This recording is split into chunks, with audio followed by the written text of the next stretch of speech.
Quando abrimos as primeiras páginas da Bíblia Sagrada, o livro de Gênesis, o que realmente encontramos ali, naquelas palavras ancestrais? Encontramos apenas uma descrição técnica da origem material do universo, como se Gênesis tivesse sido escrito para responder às perguntas da ciência moderna? Ou encontramos algo ainda mais profundo, mais antigo, uma mensagem divina comunicada na linguagem, nas imagens e na cosmovisão de um tempo distante? Por séculos, Gênesis 1 tem sido colocado no centro de intensos debates, especialmente quando confrontado com as descobertas da ciência moderna.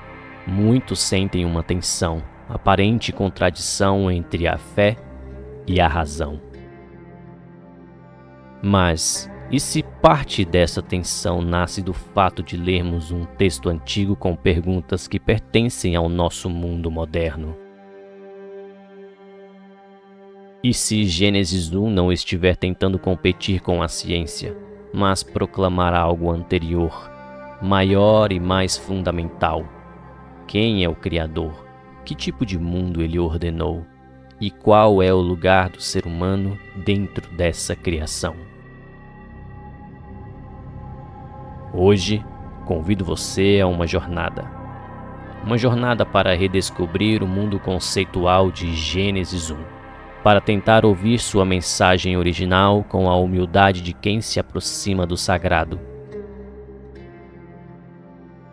Nesta exploração, seguiremos de perto as percepções de John Walton, que nos convida a ler Gênesis não como um tratado científico do século XXI, mas como um profundo texto teológico enraizado no mundo conceitual do antigo Oriente Próximo.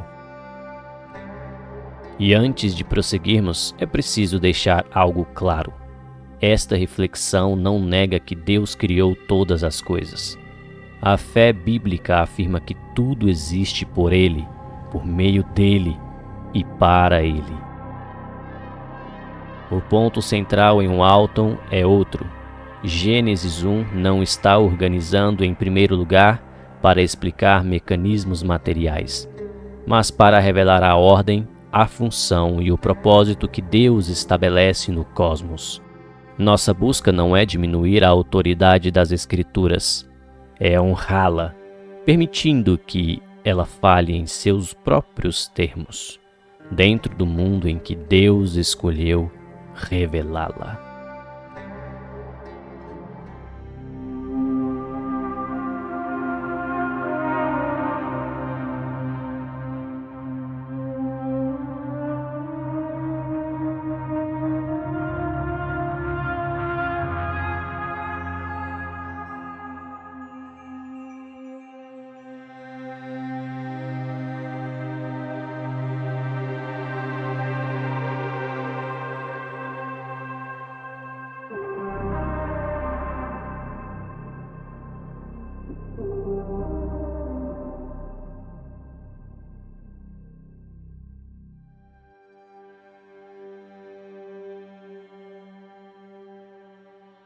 A primeira grande chave que Walton nos oferece é esta.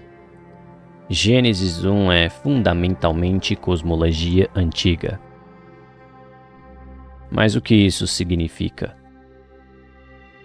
Significa que Gênesis 1 não foi escrito para atualizar Israel com uma ciência avançada, nem para corrigir sua visão antiga do céu, da terra, das águas ou dos astros. Deus falou com Israel em uma linguagem que Israel podia compreender. Ele comunicou verdades eternas dentro das categorias culturais daquele povo, naquele tempo, naquele mundo.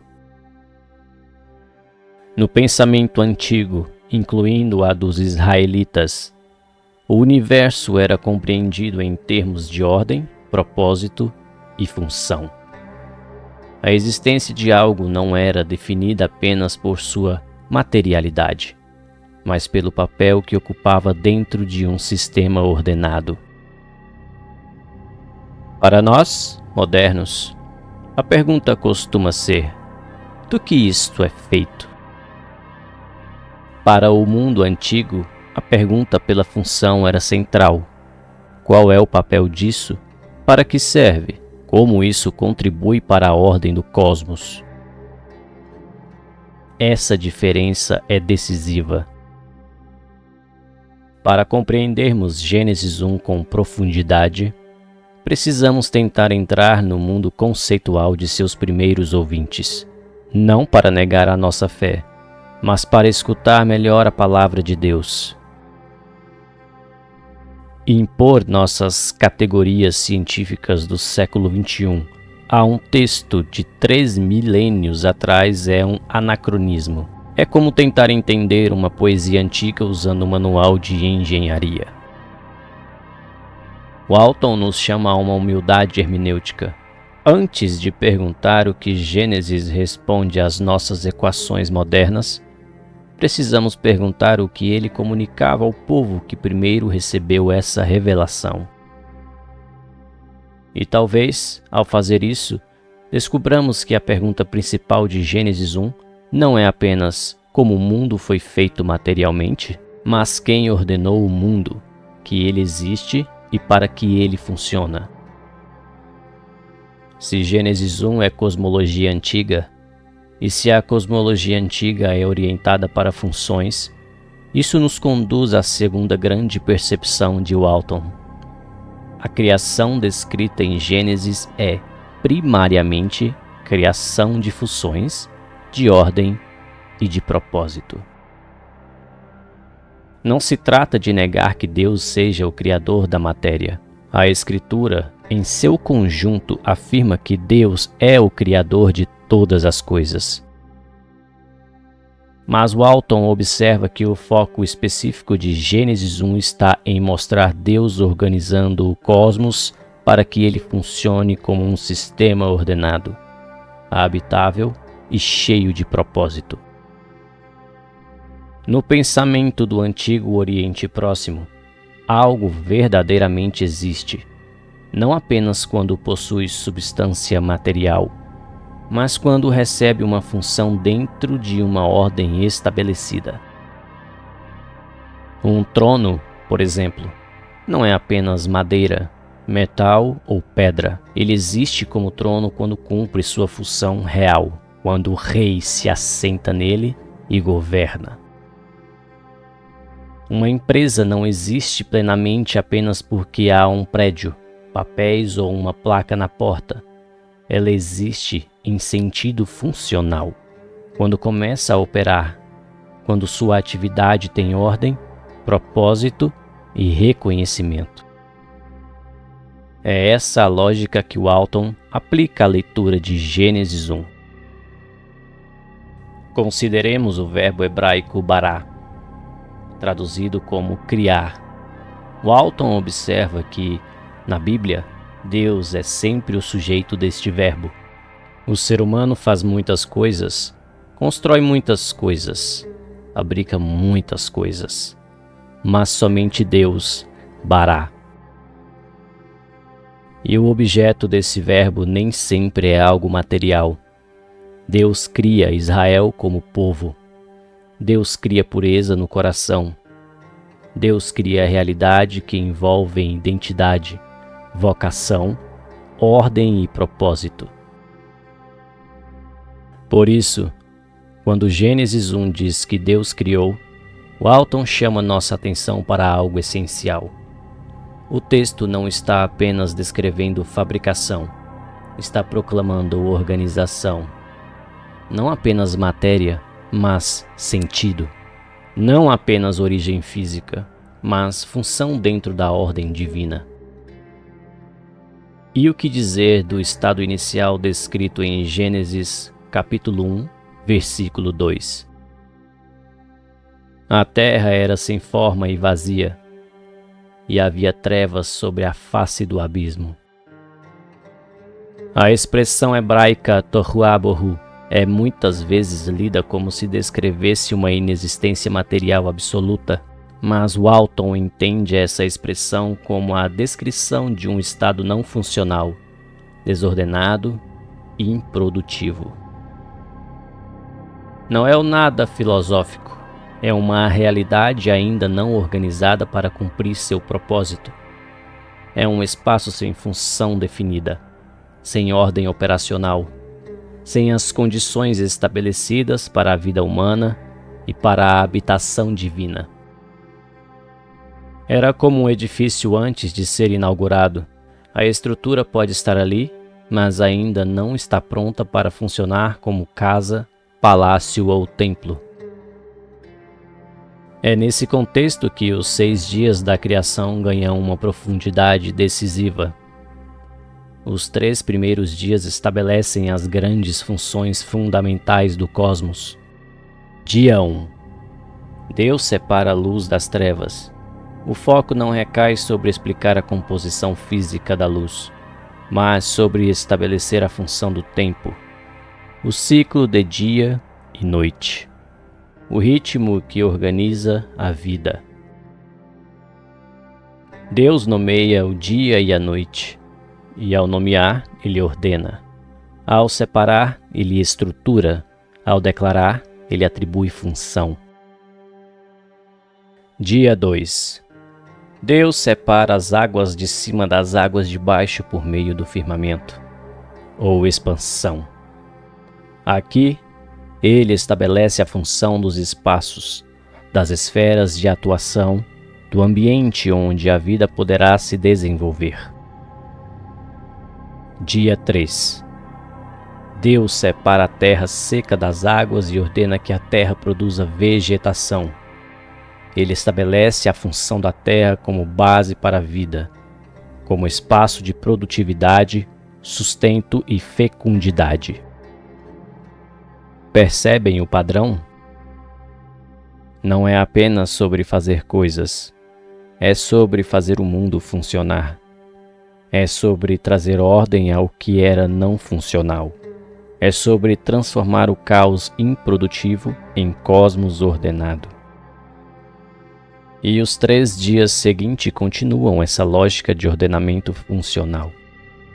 Se os primeiros 3 dias estabelecem as funções, os dias 4 a 6 instalam os funcionários, os agentes, os operadores dessas funções. Dia 4.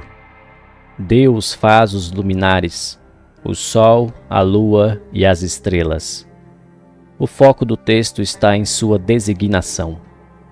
Eles governam o dia e a noite, marcam tempos, estações, dias e anos.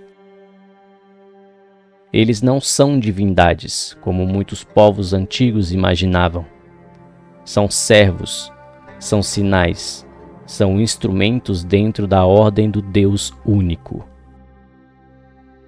Dia 5. Deus cria as criaturas das águas e as aves dos céus. Elas ocupam e operam nas esferas funcionais estabelecidas no 2º dia. E recebem a bênção. Sejam fécondos, multipliquem-se. Em outras palavras, cumpram sua função dentro da ordem criada. Dia 6.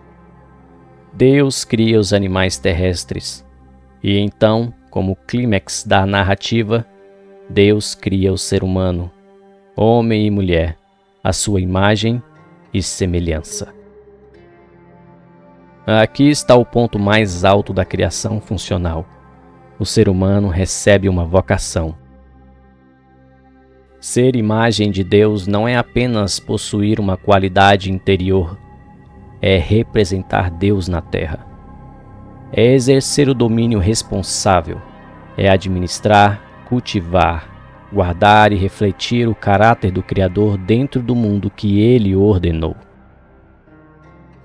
O ser humano é colocado no cosmos como representante do Rei, como sacerdote da criação, como aquele que carrega a imagem do Deus que governa. Esta abordagem não diminui a doutrina da criação. Ela desloca o foco para aquilo que Walton entende ser o coração de Gênesis 1. Deus não está apenas fabricando objetos. Ele está ordenando um cosmos para funcionar como espaço de vida, propósito, governo e presença.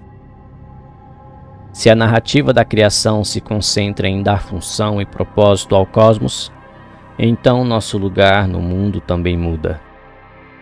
Não somos acidentes perdidos em um universo frio. Somos portadores da imagem de Deus dentro de uma criação cheia de ordem, vocação e sentido. A jornada de Gênesis 1 nos leva ainda mais fundo quando consideramos o propósito final de toda essa atividade criadora e ordenadora. Para Walton, duas ideias se unem no clímax da narrativa. O descanso divino acontece em um templo, e o cosmos é esse templo. No mundo do antigo Oriente Próximo, quando uma divindade ordenava o cosmos, a etapa final era frequentemente a construção ou dedicação de um templo. E após o templo estar preparado, a divindade descansava. Mas esse descanso não significa cansaço. Não era a pausa de alguém exausto depois de um trabalho pesado. Descansar, no contexto de um templo, significava tomar residência, significava assumir o trono, significava governar a partir daquele espaço sagrado. Quando um rei descansa em seu trono, ele não deixa de governar. Pelo contrário, ele começa a reinar a partir do lugar que lhe pertence.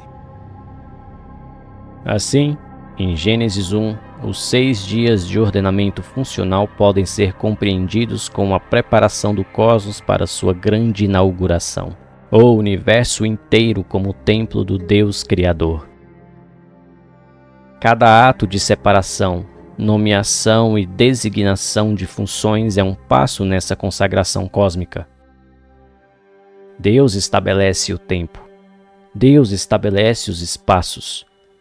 Deus estabelece a produtividade na Terra.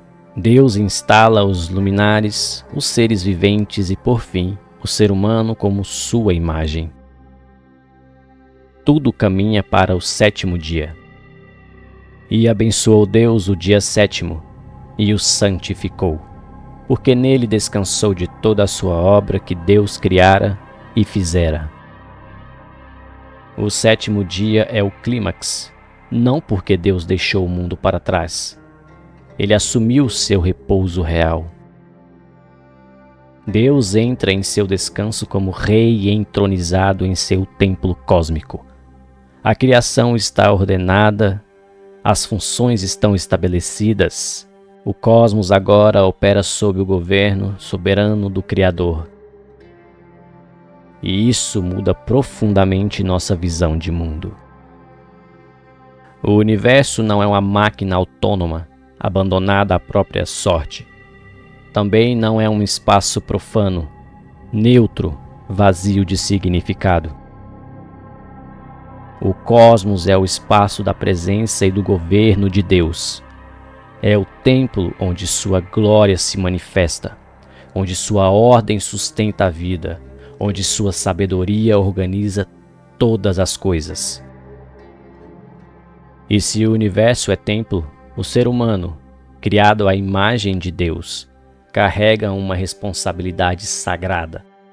Não somos donos absolutos da criação, somos representantes, mordomos, sacerdotes chamados a cultivar, guardar, servir e refletir o caráter do Deus que habita em seu templo. Como vivemos então neste espaço sagrado? Como tratamos o mundo, o próximo, o trabalho, o corpo, o tempo, a terra, a vida? Se o cosmos é templo, toda a existência se torna lugar de responsabilidade diante de Deus. Redescobrir o mundo perdido de Gênesis 1 através da lente de Walton não é diminuir a profundidade ou a autoridade da palavra de Deus.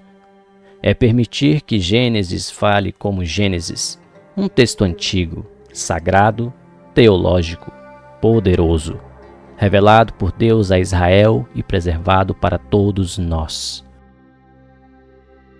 Walton não está tentando fazer a Bíblia se curvar à ciência moderna.